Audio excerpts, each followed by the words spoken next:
Yes, Hometown Cable is on the road again. We got on our horse and came. It's the day after St. Patty's Day. Right. Don Sprague. How are you?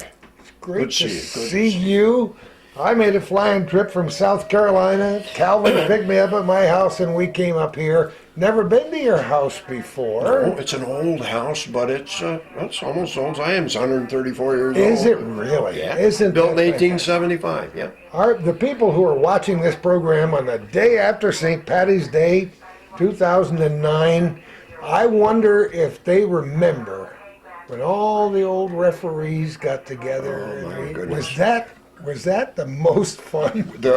Calvin and you and I and Bob Garrow and Charlie Niles and I think Harold Ryan was Oh, there. yes, he That was was there. as good an hour and a half as, though those people, real class acts, Bob Garrow and those people, Charlie Niles and Harold Ryan. And this guy sitting No, right but here, I'm telling give me a... you, what an honor to be able to sit there. And I've for got- me of to course, hear I've got- those, talk about war Yeah, stories. I got the tape, of course. Every time I see that, I say, what a classic. How smart Calvin is to get all these great guys together. Calvin is How much one of your sharper guys. How isn't he? much experience? Say that louder. Yeah, Calvin's a good man. We know it. but The two how of much you are- experience sitting in that room right there, Oh, my refereeing experience. Goodness. I had 50 years, Gordy. I started in 1954. Hey, this isn't supposed to be about me. Yes, it is. All Just right. to start anyway.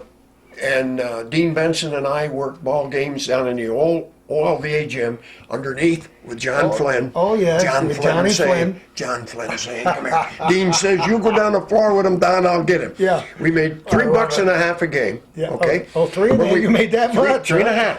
half. And gas was like 18 cents a gallon, and Dean and I would go over to, I can't remember the name of the one place. We got asked to leave there one night, but we didn't. And we'd spend all of our three Brody's.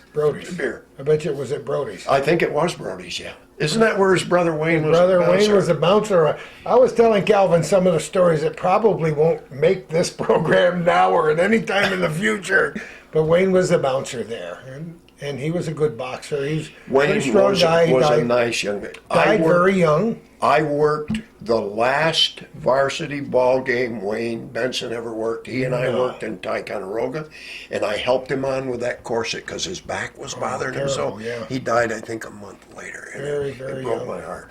And his brother Dean was not only one of the better officials in the North, he was just as tough as Wayne was. Oh, yeah. Believe me. Oh, Believe me. believe me, I know those guys. Those are good people. Back I in- stopped and saw John Ryan the other day at the store. John and I played baseball and softball together for years. Yeah.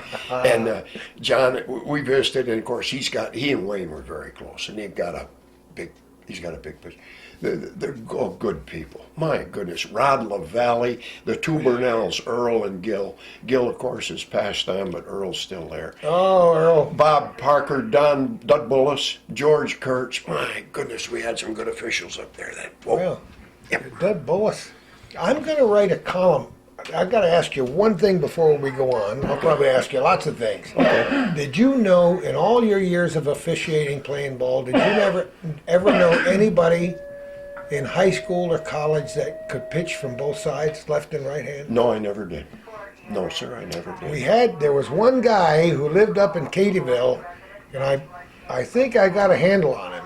Somebody told me about him, that he'd pitch a double header, one side and one the other side, That's and win both amazing. of them. Yeah, no, I don't. I can't. Dud Bullis was a great ball player, and Oh, he he was. pitched for a while, and he won. He made his claim to fame was he won a double header, pitching Did he? pitching right-handed. He Yeah, was two St. games. John's boy. He was quick. Oh, he was quick. You know how he hurt his leg? Remember how he ruined his leg? He fell out of a tree with a chainsaw. Broke his leg. I refereed with Dud 3 or 4 times near the end of his career. He limped a lot, but he was tough. Boy, he was tough. Now you refereed mostly basketball. Yeah, I did baseball for a while. I never did football. Baldy Vanderhoof tried to get me to. I worked some Division III and a couple of Division II games with Baldy over in Vermont. And he said, "I'll get you that CBOA license right away," but I couldn't do it with the job I had. I had to work weekends at the mill. I'm just a Oh, you worked at the mill. yeah, I'm just a Yeah. common, ordinary blue. I'm not the sharpest stack in the box Yes, or you whatever. are. And I couldn't just leave on a weekend and go. But I worked some college games with Walt. By the way, if do you both of you, I'll bet you do watch the college game, the college basketball game. That's Oh, on. yeah, well, it's madness in March. Okay, one of the top officials, I worked with three of them. They called me when I got cancer, every one of them. Jim Burr wrote me a letter. No, I never come worked on. with him. You know John Cal? Oh, yes. I worked with him 3 times in Glens Falls. Wow. 1987, they set a precedent with he and I. We had a double overtime game on Friday. They gave us the A game on Saturday, and we worked together. And he's a real gentleman, a very good official. I've worked with Mike Kitts. He's also worked, the bald-headed gentleman I never worked with Jim Burr, but he called me. And real class. Real Calvin class. said he thought you did some college games, isn't it? But how many college games did you do? Oh, very few, Gordy. I worked with Baldy a couple of years. Jimmy Lacey was a coach up Oh, at God. Jungle Gym. I played softball and baseball with Did him. you too. really? Oh, my goodness. He was up at, Grover Moore was over at North Country. Jimmy Lacey was at Clinton. And I worked Delphi, and I went to Potsdam when I was the first freshman that ever started at Potsdam, 1953. Oh, my goodness. Sam Molnar, Dr. Maxey. You know Maxey Hall in Potsdam? I know the name. Well, sure. Everybody knows I played the name. the first game when they built that Oh, in '53. my goodness. I played with the first African American that went to Potsdam, Claudia Stevenson from Watertown, and he and I both, as freshmen, made the varsity. Yeah. Isn't it? What great stories. What wonderful memories, Oh, huh? yeah. Tremendous memories. With everything else, so far, I can still, yeah. But no, that's great. But I didn't realize until today that you had done a few college games. I worked probably total, Gordy, I probably worked no more than 15 or 16, that's all. I know one year I worked 5 with Baldy Vanderhoof. Oh, yeah. And another year I worked down at Hudson Valley. Oh, yeah. Division 1, no, Division 3, and I think it was 2 Division 2 games I worked with Walt, and then I worked with a guy from Saratoga, I can't think of his name. But anyway, no more than 15 or 16 college games, that's all. That's great. Sure it is. Experience. Sure it is. Now, what sports did you play as a kid? We didn't have football in Mariah. I played football in the Army. I got banged around I pretty thought good. you did have football in Mariah. Not Mariah. Mariah's centralized with Byingville and Port Henry in 1964. I graduated from Mariah High School. We had 3 boys in the senior class. A total of 9. Well, I had 9 in my graduating class Okay. in Moira. Okay, 3 boys and 6 girls. In 1951, I was a sophomore, and the Mariah gym was packed, as it always was. It was called SCI at one time, Yeah. Sherman Police. Yeah. And the graduating class in 1951 from Mariah was 3 girls.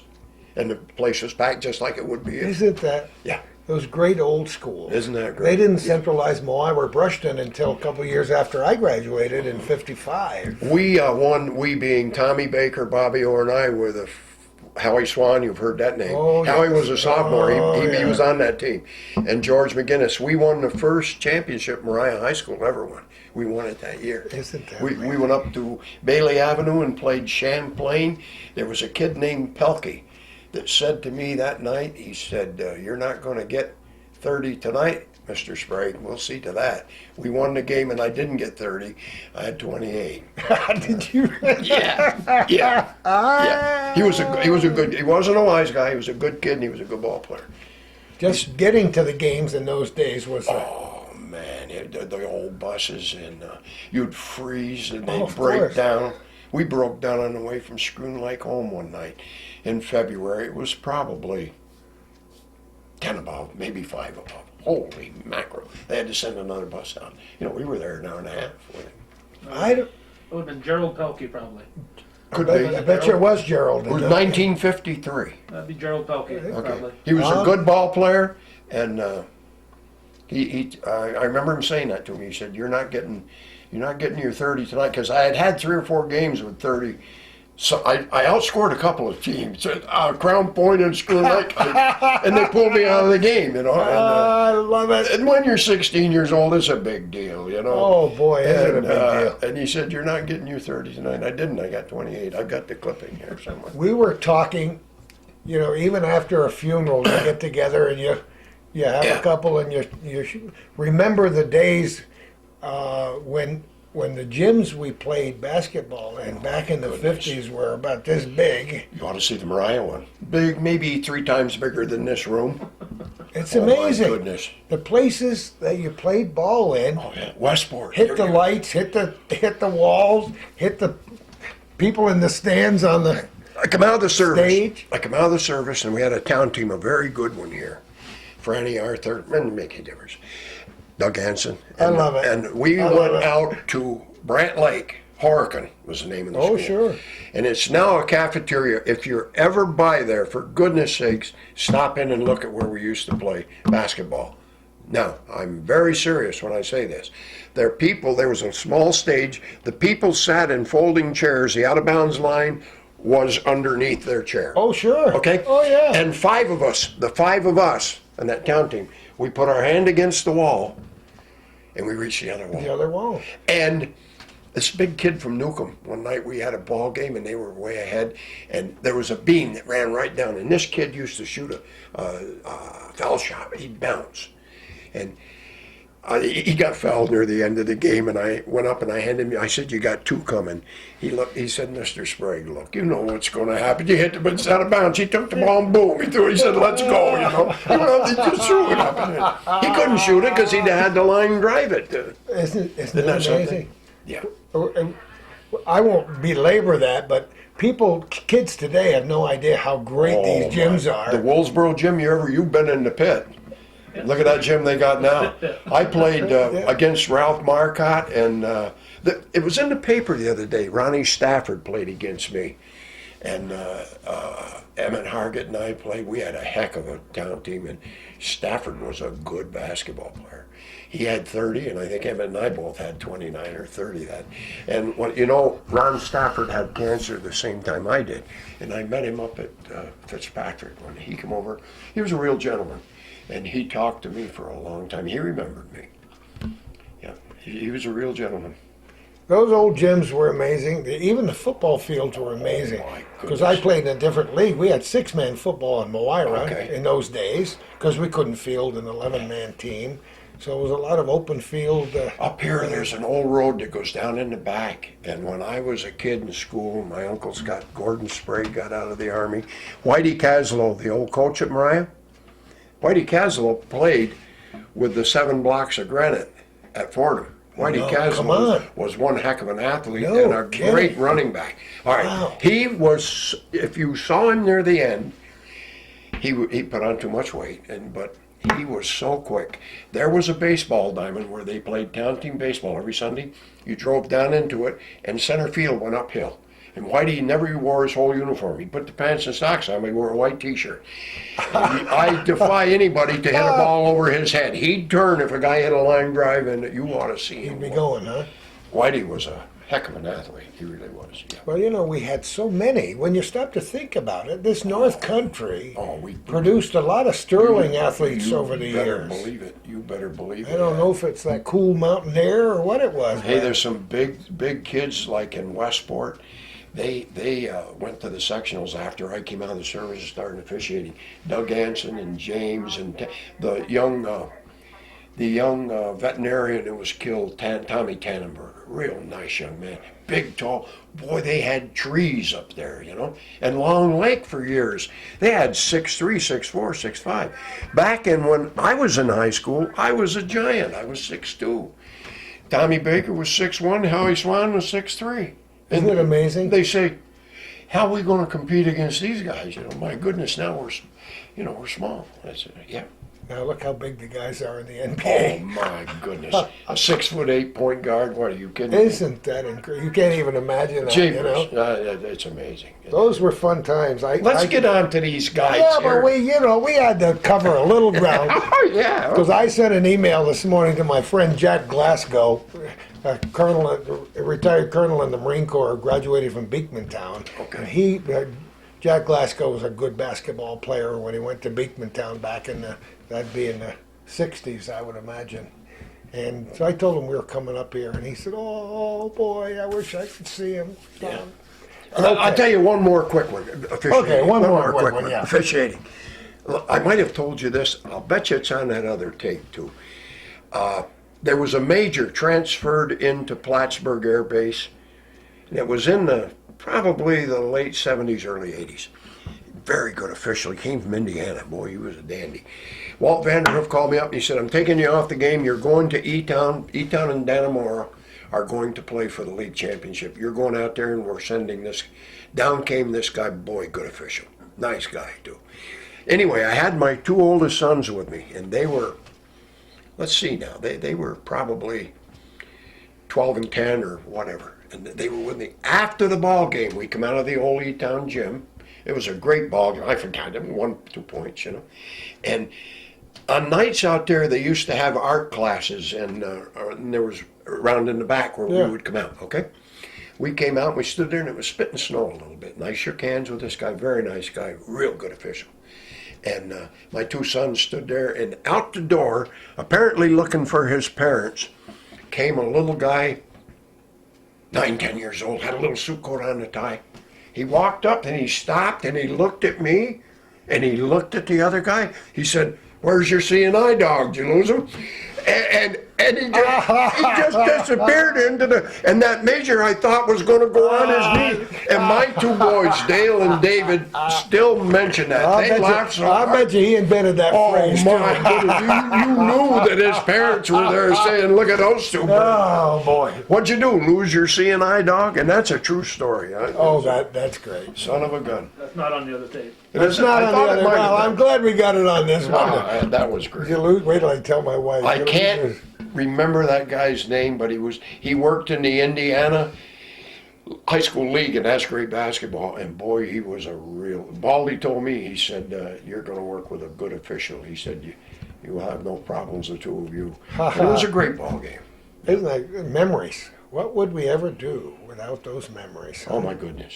Yeah. How many games did you officiate? Did you ever keep track? No, I used to, before I got my license, Dean and I worked 17 times together one year. I worked 48 JV games one year and 46 another. I probably worked between 16 and 1,700 games altogether. Isn't that Yeah. amazing? Oh, I loved it. As much as I did playing, I really loved it, yeah. Yeah. It gives you, talking with Don Sprague here gives you a whole different attitude toward officiating. Oh, yeah, I talked to Sometimes the in the younger- stands. I talk to the younger guys, and they come, and I've worked with some of them, and you're proud as heck. I watch this young man we have here go to the state finals, Tommy Edwards, very good official. Yeah, I think at first JV game he ever worked, he worked with Mike Gunning and I. Really? Yeah, and it makes you feel so good to look and see these guys doing so well. Well, working with those young kids, it's like nurturing your own family. Yeah. Yeah. And think of how many, I mention that because I love to embarrass you, Don. It makes you feel good because you know you made a difference in You helped. You helped. hundreds yeah. and hundreds and hundreds of Yeah. lives. Just like I told Ronnie Giambruno when they brought me up there, I said to all of the young officials, Steve, Chris, Labarge, they got some good ones up there. And I said, guys, give back to the sport. Don't just take. Don't just take your check and put it in your pocket.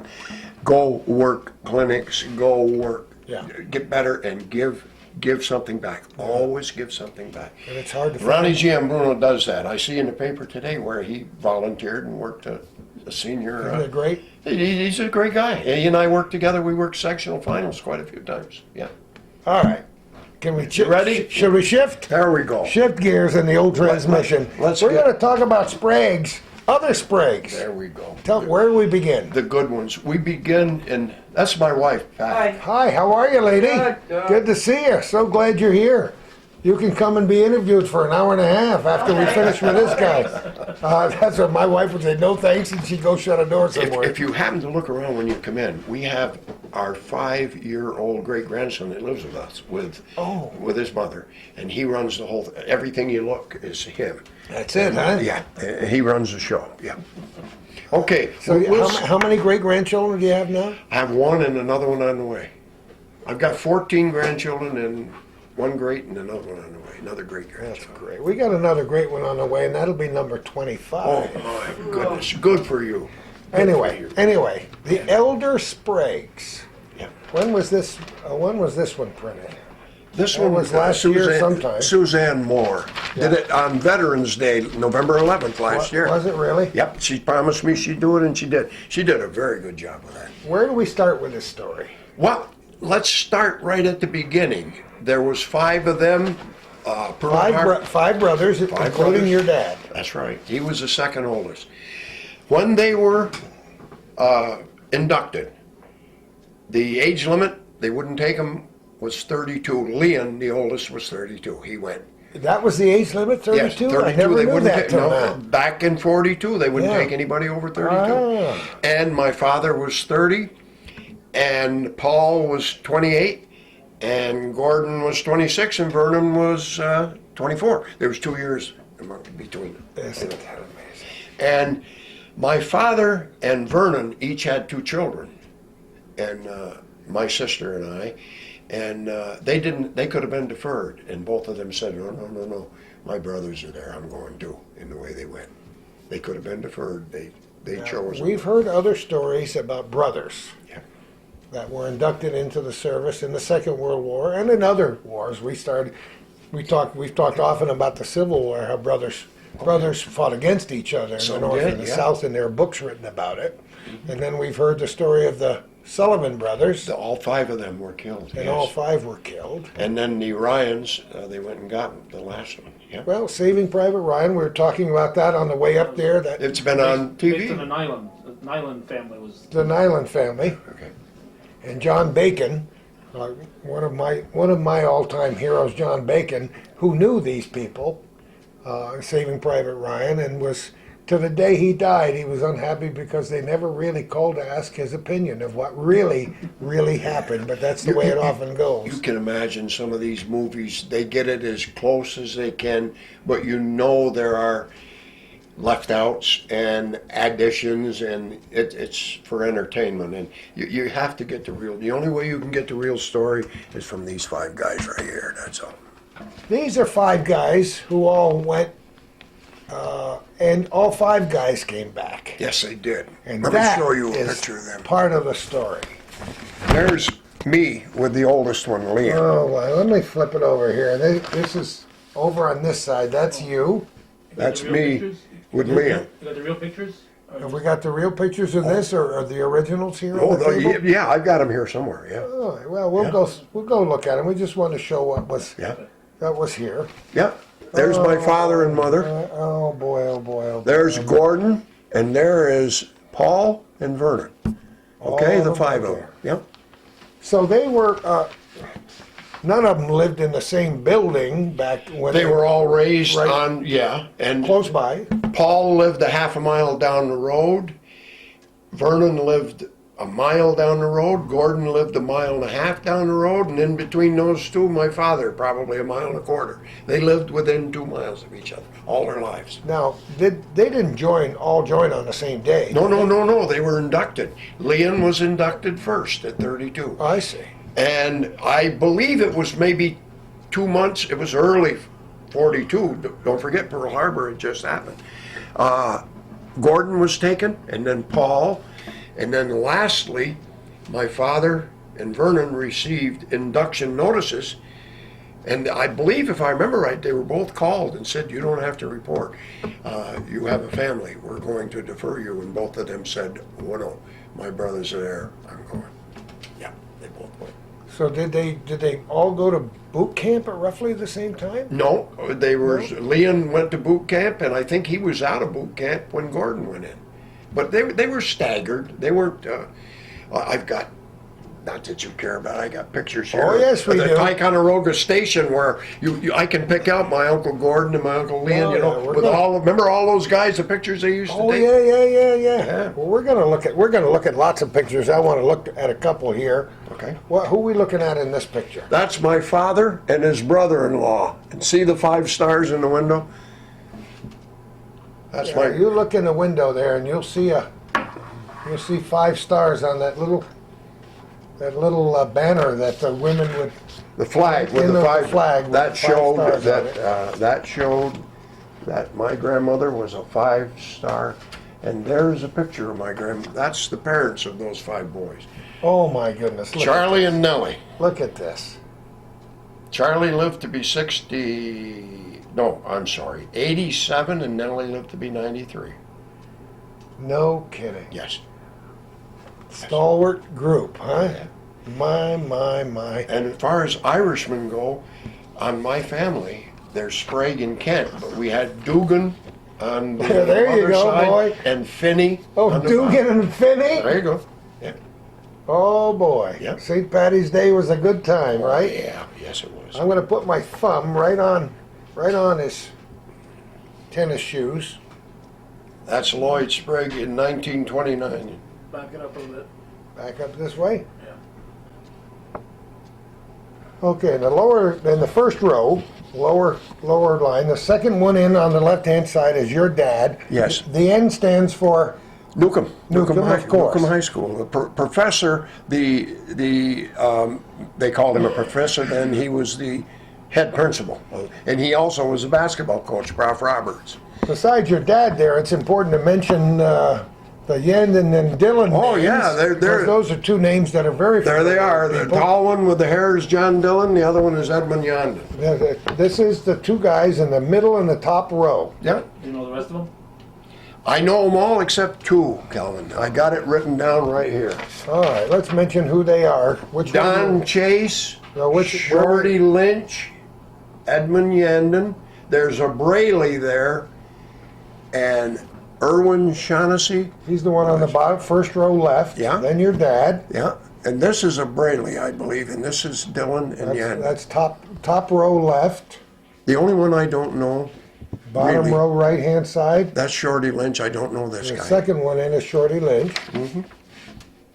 And we're talking about 1928, 29. They had a good team. I've got my father's class ring in there, and I've got the basketball he was given. Let me tell you a quick story about this one. Yeah, we want a quick story, Don. Tell us a quick story. They played at Corinth. They had the championship playoff, and they played Holy Ghost Academy from Tupper Lake. Oh, yeah. And back then, be reminded that Newcomb has always been a rich, if you will, township. It's a small town. Back then, there was only one road that went through the. Used to be up here in Ripley's, believe it or not, the longest main street of any village Oh, in, no kidding. in the United States, 13 miles long. Wow. Okay, it was the only street for a while.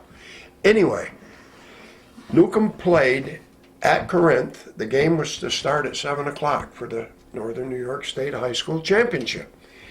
They being the Corinth Fire Department, shut the doors at, it was 7 o'clock tip-off. At 5 o'clock, they wouldn't allow any more in.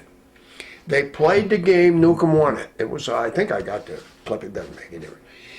And afterwards, the Newcomb people, like they always do, they had bet heavily on the game. Now don't forget, this is 1929 and 30, when a $5 or a $10 bill is a lot of money.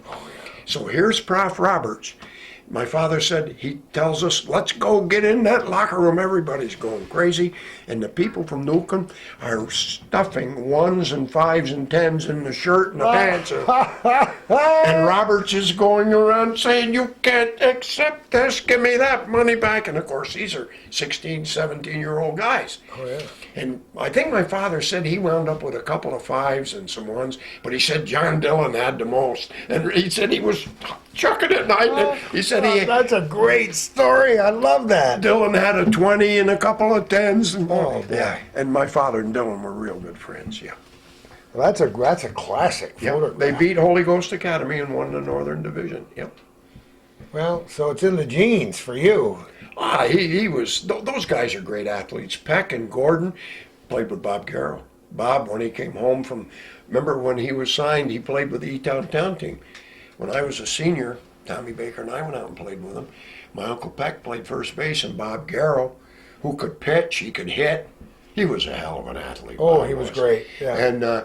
And he played with them, and Gordon Sprague was one of the best officials in this area. He was number one when Shorty Flynn and Pete Beatrice ran the boards. There he is right there. And Right here? yep, All right. I got a better one of him here somewhere. Well, we show whatever one we grab. And Bob Garrow worked one of his first, I'll bet you Bob will remember it too, one of his first high school games with Gordon down in Ticonderoga. No kidding. Yep. And if you and I live long enough, and I know we're both going to live another 30 or 40 years, Bob Garrow's book will be done. Is he writing a book? Oh, he's writing a wonderful book about his baseball memories and stuff. Oh, he's And he's been working on it and working on it. And I see him in the post office at least twice a week. How's the book coming, Bob? And he'll say, well, we've got some editing going on now, and He's some typing and some. Bob Garrow is a class act. Yeah, isn't he the best? I've got a letter here from him when he saw this in the, I'll find it, it's here somewhere, for goodness sakes. It's in an envelope. We don't have any special order that we're going in, but Okay. let's just keep Bob showing. sent me a letter and sent me a copy of the paper, and he remembered working with Gordon and Peck, playing ball with him. I just had Just it. grab stuff and talk about it here. Any order Sure. you want to. We want Sure. to. We want to hear the I whole know I story. had the thing, and it's right there somewhere. So, are you telling me that none of your uncles, including your dad, served in the same theater in the Second World War? No, I'll tell you where they served. I used to set when I was in 1943, 4, and 5, when I was 7, 8, and 9 years old. I'd sit on the floor with my grandmother and grandfather's big radio, and we would listen to the reports, what was happening in, remember the breakthrough at San Lo and Oh, Bastogne? so well. My Uncle Leon, the oldest one, laid in a potato patch in Bastogne. They were under mortar fire. And that's before McAuliffe, the general, said nuts to him, and they said surrender, yeah. before Patton got there. yeah. He had to roll his hand grenades back because the mortars were lobbed in. And one of his buddies in the next row couldn't move. Leon was able to move his head back and forth. He got frostbite right here from laying there so long, it was so cold. He was in Bastogne, he lost an eye in Bastogne. Okay? And Paul was in the Pacific Theater, Bougainville. He developed malaria in Bougainville, and he got some shrapnel in his hands too. Both Leon and Paul were on pension the rest of their life. Okay? And Gordon was in England and France. He was in special services, and he went through the Blitz bombing, Hitler's Blitz bombing of London. Oh, yes. Vernon was on Okinawa. He was in the artillery. He was a loader. And my father was in the Aleutian Islands. Just open that up quickly. You see that? I got some other ones. You don't have to show it. That's pictures of him in the Aleutians. I don't know if you can see these where they're covered with plastic. I don't know. There's some other ones. Are they awful glare? Yeah, a little blurry, yeah. Let me see, Gordy. Let me see this one. There's some ones with just the Aleutians. There's huts there, and I've got some other ones. There's a whole bunch of them with the Aleutians. It's not quite the. Yeah, we probably can't get them good on camera because of the they're in It plastic. could well be, yeah. And Could well be, yeah. they shine a lot when Yeah. you get a glare on them. But we can let people know at least that you got 10,000 photographs. I got. You're lucky because a lot of those guys didn't have cameras. I've got probably 20. And that's the biggest complaint I get from people is, no, we didn't have cameras. And so they come back with no pictures at all, but these are great shots. Yeah. Try it again. Huh? We'll try it again. We're gonna try it again?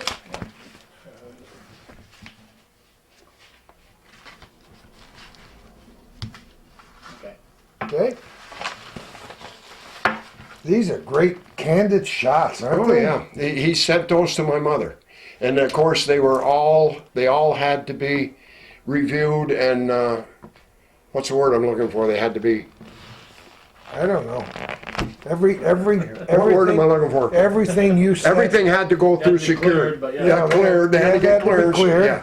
And they couldn't send them unless they were checked and then All they the were, V-mail, yeah. the everything, little yeah. tiny V-mails. We Yep. got a few of those at home. Let me tell you another story about Vernon in Okinawa. My mother had a brother, another uncle of mine, Stanley Kent, who was in the service and served in the Second World War.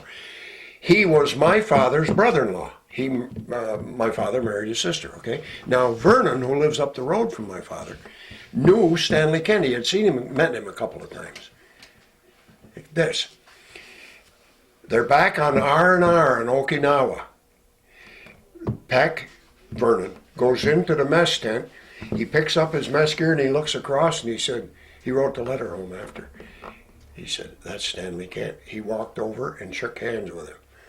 My father's brother-in-law and Stanley Kent and Peck met on Okinawa. Stanley was in the infantry, Peck was in the artillery. What do you think the odds Can are? you imagine that? Somebody up there pulling strings, I think, don't you, huh? Tell you another one. Leon Sprague, the oldest, before Bastogne. It was a cold day, and this is a long story. I'm going to shorten it right up quick. No, you don't even have to do that. We got a lot of tape. Leon came home, like I say, he lost an eye. I got a couple of dandies to tell you about that one. And across the two roads up here, about a mile away, is called the Mutton Hollow Road. And on that road lived a gentleman named Bert Green. Okay? Leon and Bert were talking about 2 years after the war. And Bert was in a tank, squadron tank. He was he was a gunner or whatever on a tank. All right. And he's saying, where were you, Leon? He said, were you in this area? And son of a gun, they brought it right down. Whoa, when were you here? And they were talking, we went by a bunch of infantry one day and there was a dead cow and two guys were sitting on it. Leon said, you're kidding me, aren't you? And no, it wasn't Leon, but he remembered the cow down off to the side. Bert said, do you remember the burnout tank that was down on the bank? Yeah. He said, my tank was the one that went up and pushed that over the bank. Bert Green and Leon Sprague were within 25 feet of each other, never knew it, and they lived a mile apart up here. Those are stories. How about that? Those are stories that boggle the mind. Now, I'll tell you a good Yankee story. I want to just pause 1 second to tell people that we're talking with Don Sprague up in Mineville the day after St. Patty's Day. Yeah. But what you're hearing today is not a bunch of blarney. It's the real thing. No, these are facts. 5 brothers, his dad and 4 of his brothers went off to fight in the Second World War, and all of them came home. That's right. That had to make their mom kind of happy. Oh, my goodness. My grandmother, I've got a clipping here.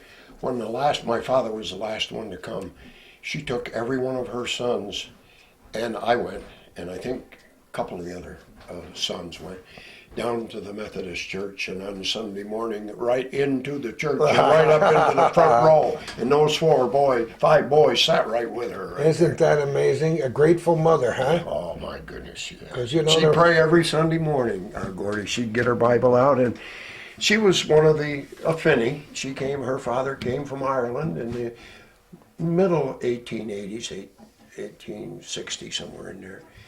And she's a hard worker. What a woman. My goodness gracious sakes. Maybe her ancestors knew my ancestors. Oh, good one. I'm going over there on October 5th to see where my ancestors lived in a place called Letterkenny in Northern Ireland. Kidding. Let me tell you a quick story about Leon. He lost an eye in Bastogne. It was 2 years later. 1948. They being the VA. He lost all vision in it. They took him down to the Boston clinic. Leon spent, I think, the better part of a month and a half. Let's say 6 to 7 weeks there. And in that Boston, Leon was a great Yankee fan. And they all were. Thank God somebody was a Yankee fan. And in that Boston clinic was a colonel named Gerhardt.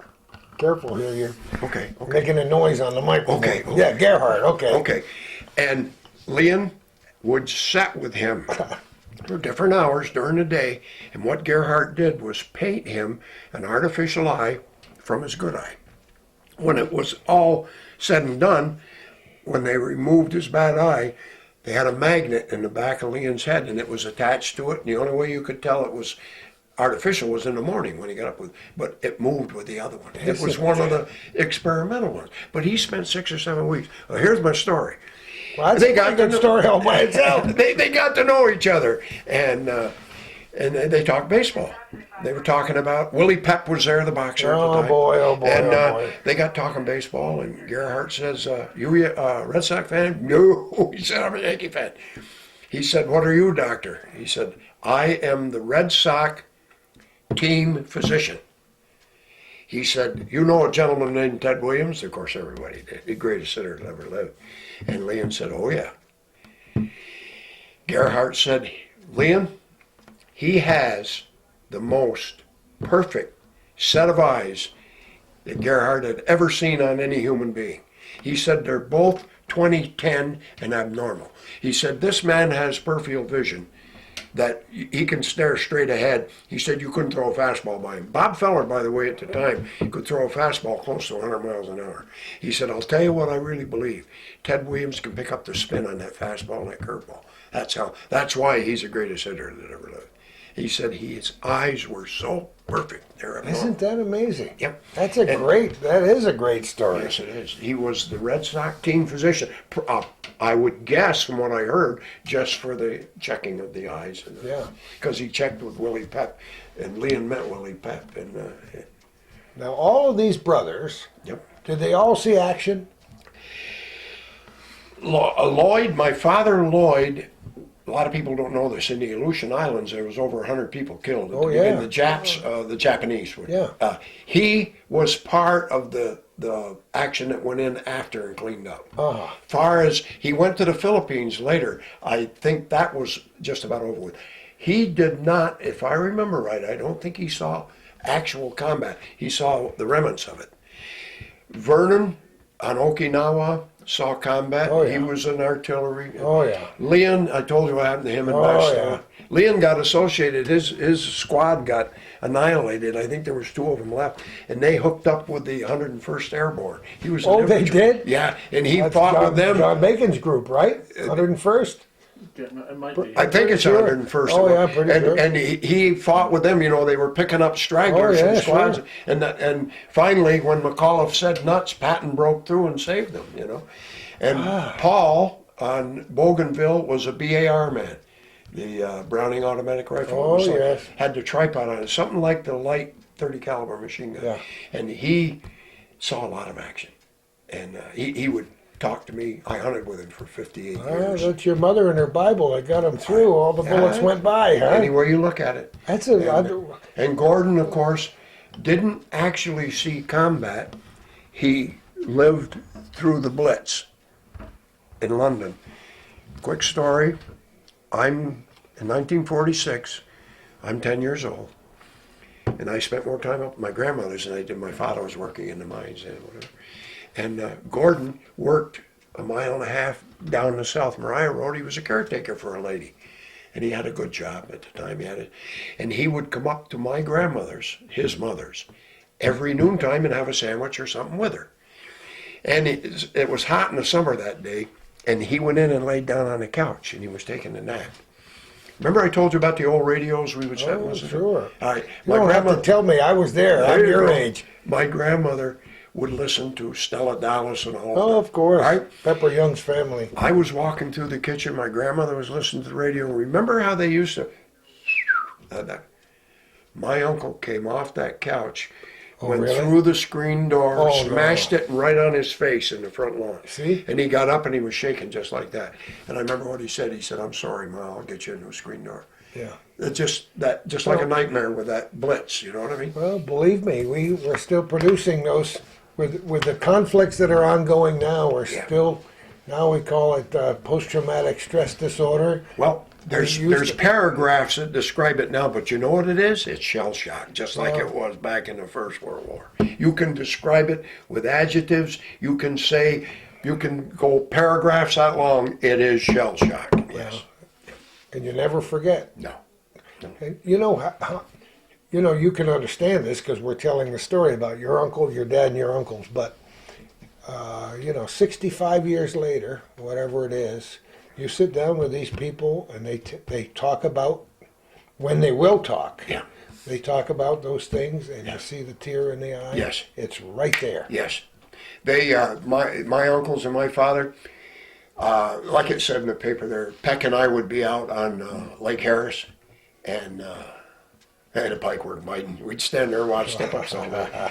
And I could tell you the name of Leon's squad, Peck's buddies, Barney's pal, my father in that book there, Gordon's, one of them, Baco, Rice, on and on and on. But we'd be fishing and stay all night fishing bullhead. Leon would stand there at 2 o'clock in the morning. Man, he said, I remember one time, and you know, I never would ask, I just listened. All I did was listen. And that's good. You were a good sounding board. I was one of the first grandchildren. I was the only one that stayed up there. And when Peck was 18, I was born. So I grew up with these guys. And I just had nothing but total respect for them all the time. And I hunted and fished with every one of them. First buck I ever killed, I got the horns in there. In 1950, I was 14 years old. Peck and my father went up and drove. Leon put me on it. Leon and I killed twin 8-pointers. Mine weighed 187, his weighed 189. His horns are up to my grandmother's too, mine are in there. And I hunted and fished with these guys, and I was smart enough to listen. I didn't run my mouth. All I did was listen to these guys. And that's what you do. Yeah. That's how you learn. Boy, oh boy. But don't you wish you had recordings going on? Oh my goodness gracious. Because those stories can never be repeated. What That's do you my got? That's my mother's father, Roy Kent. Oh, I love this picture. This is a classic. Where was this taken? Do you have any Ashcraft idea? Club on the Tracy Road. How far is that from here? Probably about 8 miles. No You go out kidding. toward the Northway, out toward exit 30. Exit Look 30. at! Don't you love the old boots and the leggings and the? I'll show you some. Man, better we got at least 3 deer hanging up there. Wait a minute. Tell me who this.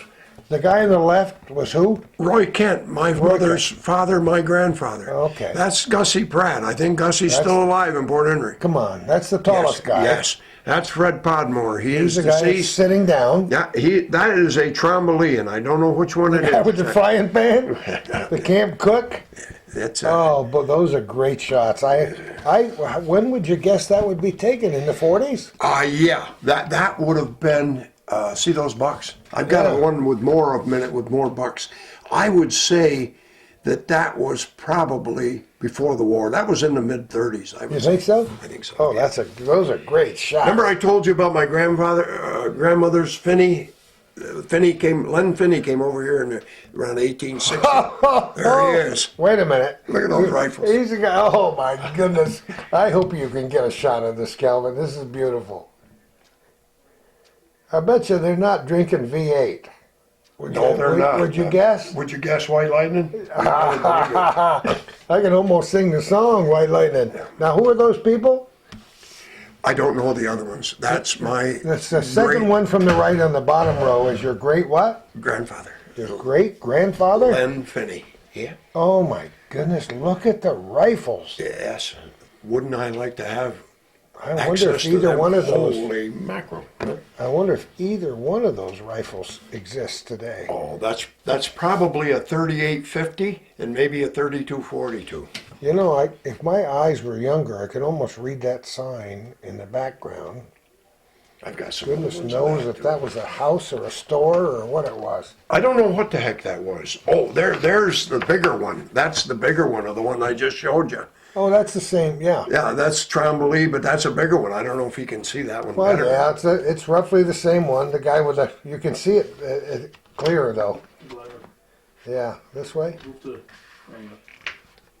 Try not to get under the light. Oh, I see what you mean. Got it. Okay. Oh, I love it. Those are great shots. The only one missing there is Paul. Leon, Gordon, Lloyd, and Vernon. The year after they got out of the service, it's in the early fall, they're hunting partridge. See the shotguns? I see See the that double barrel my father's I got? saw, yeah. I got it right in there. Do you really? Yes, I do. Was it 12 gauge? 12 gauge, yeah. 12 They all had gauge. 12 gauge. Yeah, I'm sorry, I did it again. Turn it. Up, up, That's good. something like that, huh? Yeah. These are great old hunting shots. Oh, Yeah. you got the double barrel 12 gauge. Oh, I've got my father's 30-40 Krag that a gentleman named Fred Harris, a professor at Dartmouth, went out to nuke 'em, and he used to, I believe, hire my father and Leon to go across Lake Harris with a boat. And Howard Thornton, his brother-in-law, ran at the Hawes Club at the time. And Fred Harris he had I'll show you the back of some of these. And he gave my father a 30-40 Krag, the old, I've got that one, and Jigger Donovan in Ticonderoga cut it down from 11.5 pounds to about 7. It's a carbine now. He put a nail be file. kidding. I'll show it to you. Oh. Put a nail file on it too. I've used it. I've killed quite a few bucks with that gun. Yeah. No kidding. Yeah, 30-40 Krag. And that leads me into something else if I can find this thing. If I can find this. Well, I'll tell you what we're going to do. We're talking with Don Craig in Mineville. We're going to pause. Sprague. Don Sprague, not Don. I know Don Craig too. Don Sprague in Mineville. You and know we're- Donnie Craig from Oh, Port Kent? yeah. Well, young Don Craig is. Donnie Craig was a big fella. I played softball and baseball against him. He was a good That's athlete. another Don Craig. Okay. Don Craig worked at Channel 5 for a while and worked at the Kent and Lord House for a while. And Okay. his wife was my boss at the probation department. We're going to pause for just a minute, collect Sure. our thoughts, Sure. get a stack of good stuff, and come back and talk Okay. with Don Sprague in Let me Mineville. see if I can find some of these here. Son of a gun. What happened? We got a Don? town team after I got out of the service, and we got some calls. We went up and played the Plattsburgh Profs, who at the time was Bob Garrow, Jim Sears. I think Mike Bove played with them. There was a big kid from Plattsburgh High School named Spellman or whatever. Rod LaValle played. They had a very good team. And one of the first times we went up and played them, a gentleman came on the court with Bermuda shorts and a little pot belly and a t-shirt. He didn't have the Schaefer's uniform on. And we had a guy named Stub Pepper, who was, by the way, is up from Shazy. Oh, yeah. Stubb's a hell of a guy. What a good defensive player he was. And Stubb said, "Who the heck is that?" We knew all the rest of them. Name was George Kimball. He was a coach at Plattsburgh High School. Oh, yes. Weird looking guy. Very- We found out how weird he was. I think he wound up with 34 points that night. You talk about a basketball George player. Kimball. Boy, is there a name. Mackerel. You're pulling these names out of your hat Could he here. play basketball smooth and shoot? Yeah. Orwell, Vermont. They called us. Come on over. We got a town team. Over we go. Stub Pepper and I and Carl Bevelak and whatever. We get over there and we're looking. We stop and ask somebody, "Where's the gym?" "What do you mean the gym?" "Well, it's in the Grange Hall. It's upstairs in the Grange Hall." Always in the Grange Hall. Okay. We were just talking about that Okay. last night. Okay, up we go. I love it. Up we go. No backboards. Painted on the wall, basket. Down, there, probably room for 20 some people in there. Down in the corner, there was a wood stove going with a wire mesh in front. You're killing me, Don. No, you better not drive down there. We played on that court. I don't know, I can't remember who won the ball game, but let me tell you, it was an experience. You'd be dribbling right along and you could boom, boom, boom, you know. You can imagine what it was down below. Up on the second floor of the, Grange Hall. and the Grange Hall. Every town had a Grange Hall. Oh, yes. With a basketball court upstairs. We've got one right with down low, in Mariah. low ceilings. We got one right down in Mariah, The Grange Hall. foul circles touched each other. That's right. There was no center You circle. could take a jump shot from out of bounds.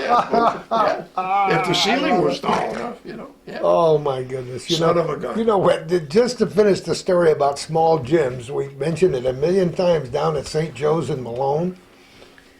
Okay. You drive for a layup, and if they didn't open the doors, you'd smash into the wall and be dead. Okay. And they'd open the doors, and you'd take a layup, and you'd be right up to your knees in the snowbank outside the gym. That's something like the old Dannemora gym. Oh, boy. Something like all warped. You'd be dribbling and you'd hit here and the ball would go boom. And Mike Flynn coached up there before he went to Plattsburgh. This is one I wanted to tell you about.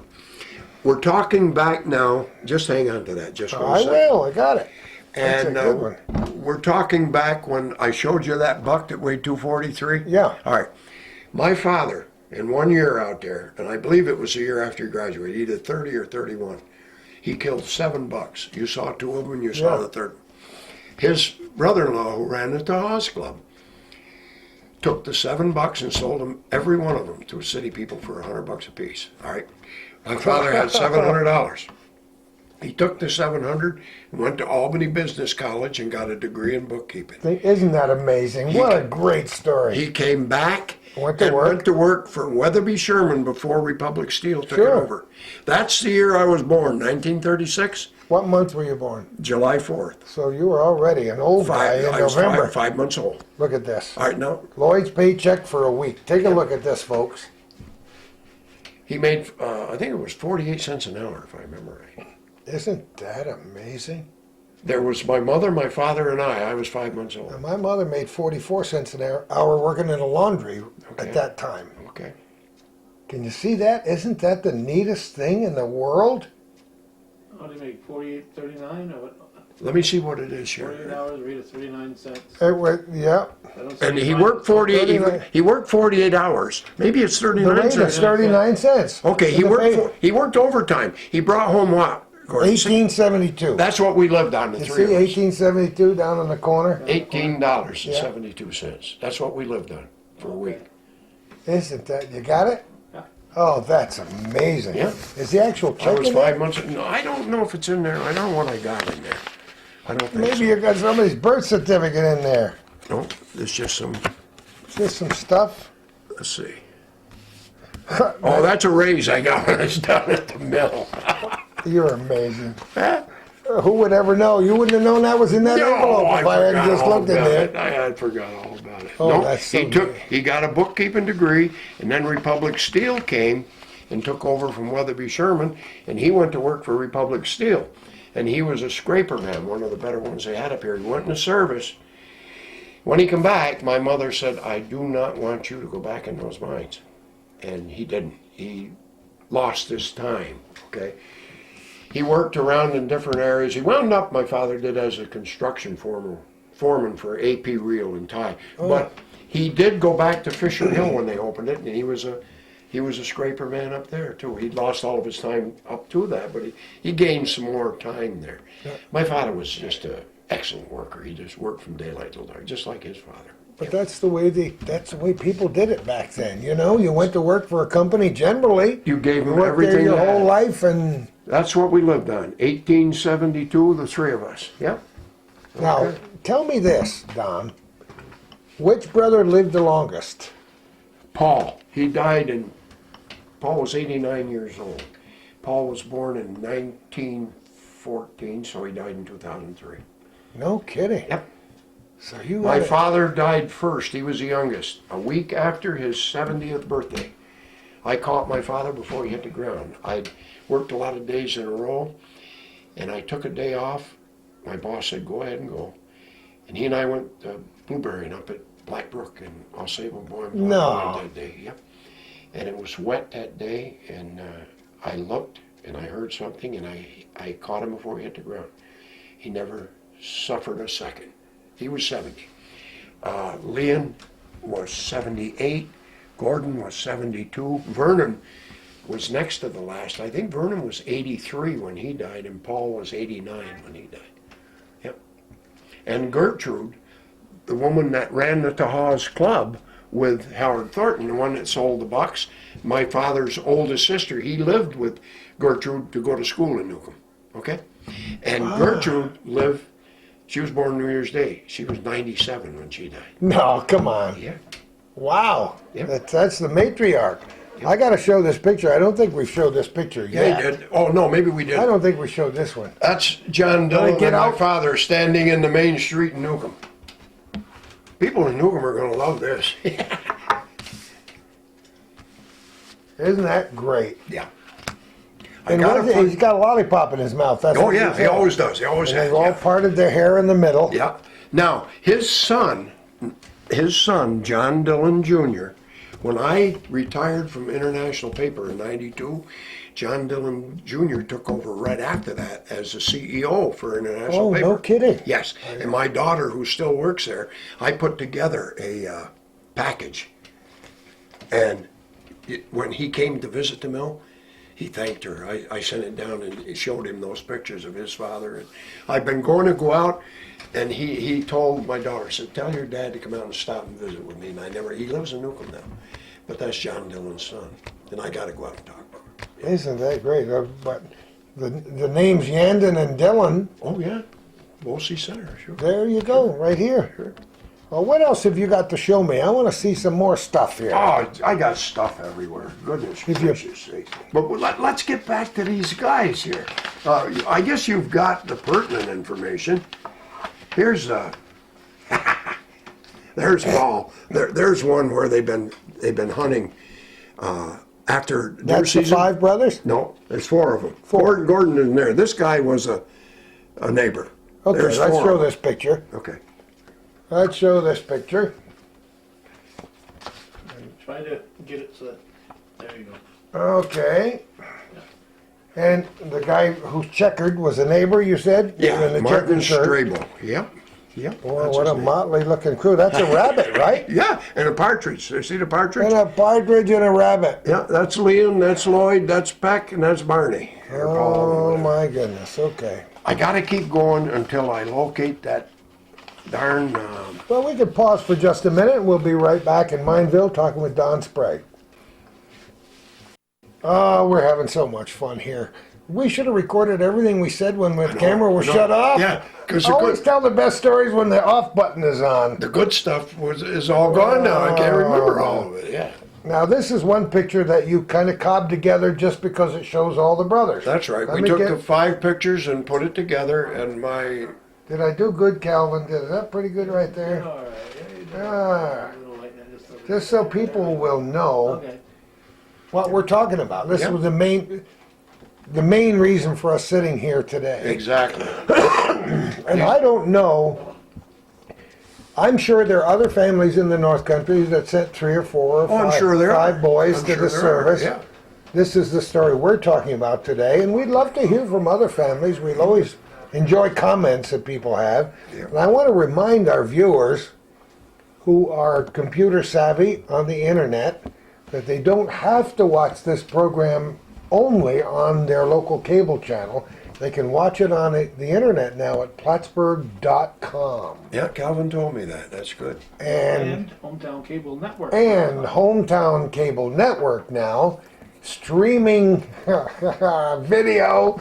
They broadcast live. I was out of town. They broadcast live from the Irishman of the Year banquet. When Yesterday? Herb Carpenter was named Irishman of the I Year. read that. Kevin Glean is the Congratulations. master of ceremony. Kevin grew up and lived right down here in Mariah. He and my son David are great friends. They played ball together.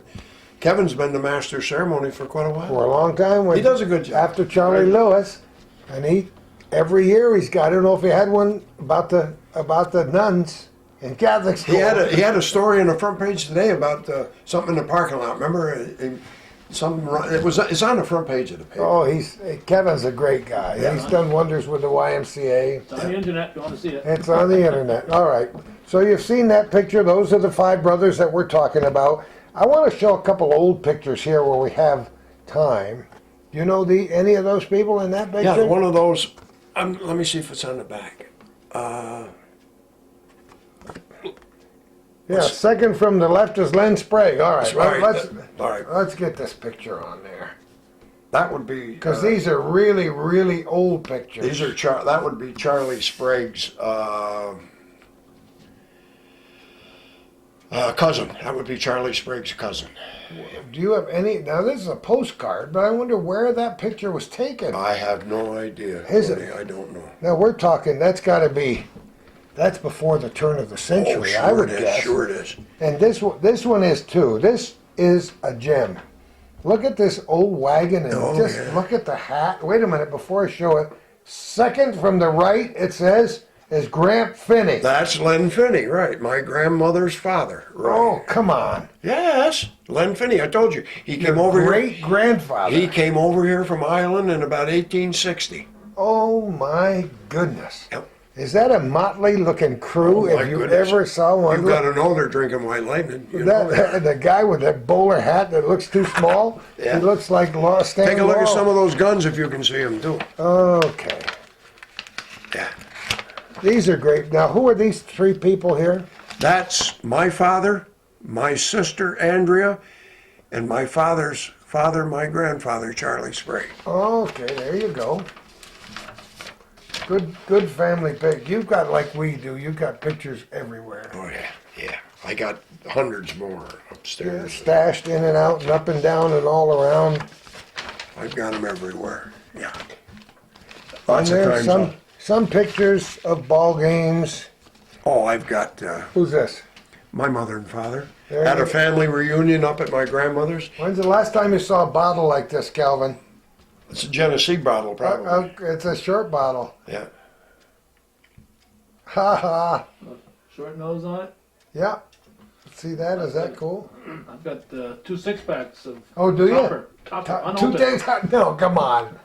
Oh Of what boy. now? Topper, Two Topper? 6-packs of Topper beer, unopened. unopened. When Pat and I first went to Messina, in 1959, I went to work for General Motors in Messina. No kidding. Pat and I went up and we lived right on the Racket River Bridge there. We had a trailer. And a little store right next to us, we used to go over once a week and get a quart of Topper beer, and we'd each have 2 or 3 glasses. Pat, remember that? When we'd go to the store on the Racket River and get a quart of Topper beer? Yeah. Yep. You lived right in the little hamlet of Racket River? Yeah, Right by the right bridge? on the way I worked at the General Motors plant, right across from Reynolds Aluminum. That's long after I left there, but my dad was the Methodist minister in, Oh, no kidding. in Racket River, I see. Messina Center, and Hogansburg. We lived right on the main route, 37, that went right into Messina, right on the bridge. My old stamping grounds. Yep. All right, who's playing ball here? That's Leon. I told you that's the oldest one. He's Okay, I just don't playing think we throwing showed catch. this picture before. That's Leon, the oldest brother. For the young people watching who've seen what a modern baseball glove, a fielder's glove, looks like, take a look at this flat thing. There you go. That's what we played ball with. There you go. Yep. I still have my left-handed catcher's mitt from, Do you? from the early 1950s. Who was the last left-handed catcher in the major leagues, Calvin? Who was it? Who was it? I have no idea. Dale Long. Dale Long. Dale Long, he played first base and he caught. And he came up here with North Adams Mass Town Team and played one of the first games on Lenny Field when they put the lights in. No Dale kidding. Long, He yeah. had home runs in 8 consecutive games. Yes, he did. Yeah, he played first base and he caught. He was a left-hand catcher. There weren't many. No, there wasn't. There weren't many. I'll tell you one right here that hit an awful lot of batters throwing to second base. Yeah, that's for sure. A lot of right-hand batters. Bob. Yeah, yeah, yeah. So these 5 brothers made a name for themselves by coming home. That's right. And I think that's a pretty great story all by itself. It is. There's a lot of great legend and lore in your family. Yeah. Obviously, for I don't know how far back, how many generations back, but they've all loved the out of doors. Hunters, they hunt and fish, every single one of them. I've been taught to hunt and fish. I was carrying a rifle when I was 11 years old. And illegally, of course, I didn't have a license, but whatever. I've hunted and fished since I was old enough to walk into a pond. We used to go stay all night and fish bullhead with a lantern and Maybe burn an old tire. oh no, we just light a fire, bring some hot dogs and mustard and whatever, and just build a fire to keep the mosquitoes away, but fish all night. And we used to go to Saranac Lake and go up to Miller Pond, which is up by the locks. course. We'd rent a boat from an old one-armed gentleman there named Baker. We'd take our stuff and go up, and we'd fish all night. Well, beautiful bullhead, my goodness. We come home Sunday morning and clean bullhead for hours, you know. And, yeah. Fishing and hunting. We've seen pictures here today And one we didn't see. We gotta talk about the one we didn't see. Oh, yeah, tell us about this picture we didn't see, because this one is now gonna make history. It's the Mariah Town Team, baseball town team. And John Padres' father, Barney Padres, pitched for the Mariah. They were a very good team. They beat most teams around here. And I'll just run the names by you. Lloyd Sprague played shortstop. John Pepper was more of a hitter and a first baseman once in a while. Del Pepper and Chancey Orr caught. Pete Pirro played the outfield real fast. Tink Helms, Leon Helms, real fast, played the outfield. Sherm Pratt played second base. Frank Pepper, I believe, played third base.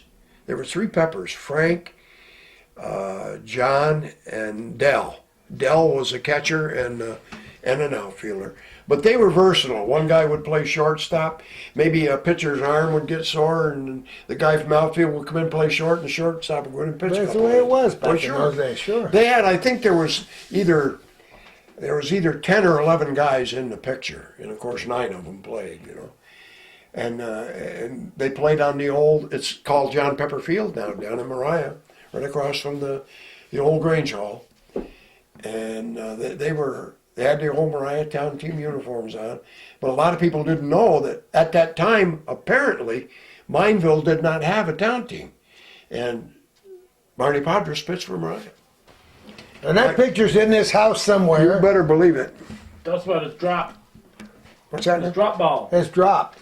He had a... Oh yeah, they call it now. It's a sinker. But Yeah. it used to be they'd call the drop. Yep. The old Uncle Charlie or the Yellowhammer or whatever. A big breaking curveball straight down. And remember John Padres, how he beat everybody. He had the best changeup in all of baseball. He'd throw the ball 94, 95 miles an hour, and the next picks would be 78, and Bill Scourin and Yogi Berra and Alston Howard and Gil McDougall would burrow themselves in the ground trying to hit that pitch. Yeah, they would. You know what? Those days can never be recovered. No. We live in a different world now. That's right. Most areas like this don't even have town team baseball anymore. Right. They do a lot of things for kids, but those chapters in our lives thank God they're buried in here somewhere, right? Oh yeah, we got to keep them there. And we got to keep those memories alive by talking at them Now it'll be Talking alive. forever and ever and ever. Right. You'll be haunted by that if you don't find that cotton picking picture, Don. I'm going to find it. That's I will find it. Son of a gun. I know it might even be up there if you could. I want to thank you and Pat too for letting us come into your house here, interrupting your afternoon on Now we look forward the to it. day after St. Patty's Day. I've been looking forward to this. But isn't it fun just to reminisce? Yes. Yeah. Just to reminisce, because I said before, a lot of the stories we tell you can never be repeated because people think differently today than they did back then. They play basketball and baseball differently. That's right. But you come up with Not names. that our days were any better than these days today, We think but they we were. like to think Yeah, they were. you come up with names of great people like who we've talked. Bob Yeah. Garrow, Jim Sears. These are just Salt of the earth. Sure. Great ball players, but wonderful human beings Yes, they are. like Yeah. you are. Yeah. I want to personally thank you for letting us come up here today. I'm glad I you want to came. thank you for your personal contribution to youth sports since when did you referee your first game? 1954. I worked 9 JV games. Dean Benson and I worked together quite a bit. Unbelievable. Yeah, I retired in 2004. You were in the Army. I didn't mention that. 2 years. 2 years. Armored Engineers, 16th Armored. There's the Oh insignia. yeah, I saw it a long time ago. I love it. Yeah. Well, that was during the Korean conflict. No, that was after. Well, Yeah, after. but after I that. was included in the Korean Yeah. War benefits, but I did not fight in Korea. Yeah. I was too young then. Well, so was I. People say, why didn't you join? I was only 13 years old. There you go. Anyway, thanks so much for inviting us here today. Thank you for coming, both you and Calvin. You do a heck of a job, both. I think we put them on the line enough with that picture so that if you get it, you got to have somebody scan it, and Calvin will stick it sometime in history. I will He'll stick it on the end of the show. guarantee you. I Don't sweat it anymore. I thought I You'll had. come, in the middle of the night. You're going to leap out of bed and hurt yourself. No, Because I you can't remember- leap anymore. Not with this gout. Are you kidding me? Wow. Anyway, I want to thank all of our viewers for watching the program. We think what we do is a little unique, a little crazy sometimes, but it is a little unique. These stories are stories that beg to be told. And if our viewers out there anywhere have similar stories or stories about their families that they think the rest of the North Country and the rest of the world now would like to see, please let us know. Tune in to Plattsburgh.com. It's such a wonderful site. Thanks to Brian McBride, who's put this whole thing together. He's got a genius that I can only dream about electronically. Yeah. And you can pick some of the old shows that you'd like to watch. For those of our viewers who remember Bob Venn, who was a predecessor of mine in helping Calvin, doing over 500 shows around the North Country, who died, had the bad sense to leave us in 1997 when I started doing this program with Calvin, and look at the fun we've had since. And now we're in a technological age that I can only imagine putting streaming video on of the Irishman of the Year breakfast. That's incredible. So if you have suggestions, let Calvin know. Call me on the phone. We'll jot it down and try to line things up to keep this program as lively and interesting as it's always been in the future. And if you want to send a little check to Calvin in care of Hometown Cable up there on the Ridge Road in Champlain so that we can keep this thing going into the distant future, that's great. There can never be another Don Sprague in the world. I hope not. You think the world's ready for two? Nah. Like there's not ready. Listen to the peanut gallery over there. She rolled her eyes through that. But there are other interesting people, and we hope to talk to them too. And who knows where we're going to be next time for our